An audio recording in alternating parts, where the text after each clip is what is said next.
Hello, today we're going to be doing some weeding in my rose garden. It smells so good in here when I take a step down and you can just smell all the roses. It smells wonderful. These two weeds that I'm pulling, one is vetch and the other one is curly dock, and both of them are really good for butterflies. However, they do spread and I do not want them spreading in my rose garden at all, so I'm going to go ahead and pull them. And actually the vetch is kind of somewhat pretty. It has purple flowers on it, but it definitely does look like a weed.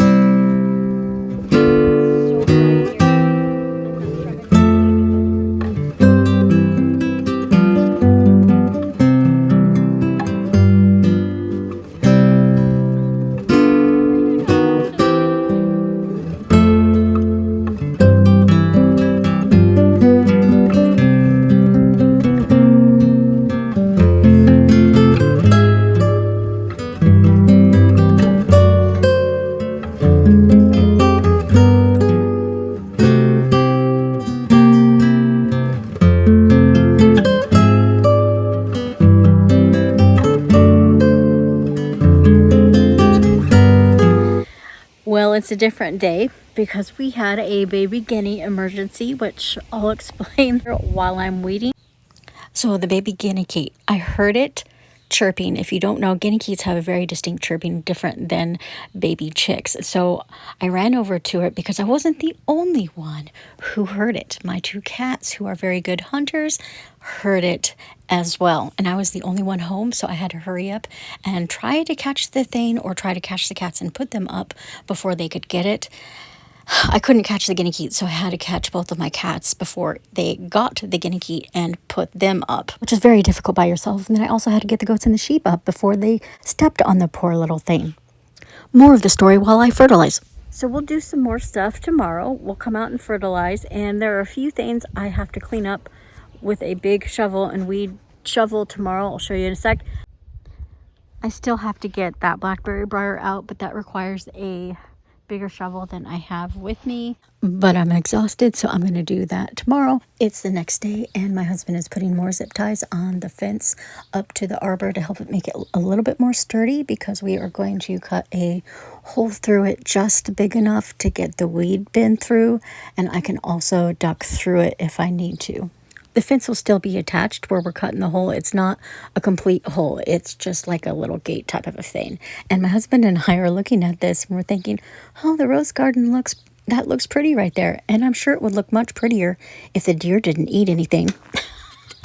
Sorry about the angle of this right here. You can only see part of this blackberry bush. But I tried and tried and tried to get this out by myself, and I couldn't. So I ended up having to get my husband to come get his shovel and take it out. But even he had a hard time getting this out. I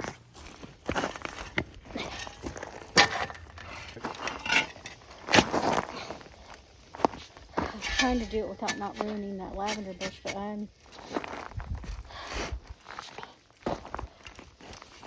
I was able to get all the other ones out. This one is just, you know, it's probably growing freaking under lavender. Yep.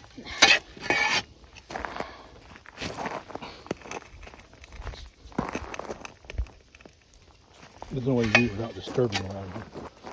So you don't have your digging. Pokey gloves on. You'll get your pokey gloves on there right there.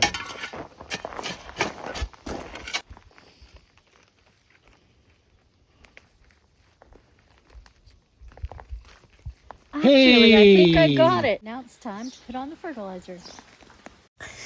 So after putting the four-legged creatures into the barn, I tried to catch that guinea keet again. I tried for 2 hours and I could not catch that thing. Those things are so fast.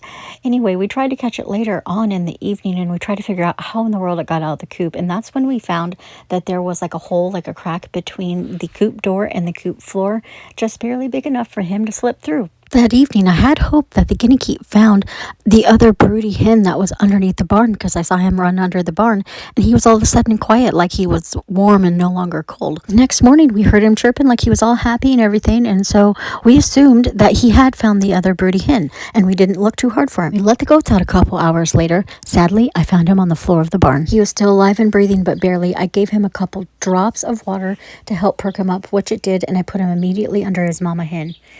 But A few hours later, we checked on him and he did not make it. And even though I'm a very experienced poultry keeper, I've been doing this for over 12 years now. It's been 13.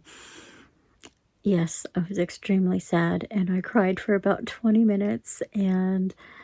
But you can't beat yourself up about it because these things happen with poultry. They are like one of the biggest animals on the prey market for everything else, and things happen. So now that we're done working in the rose garden, thanks for coming along and working in the rose garden with me. Until next time, feed the pollinators for me.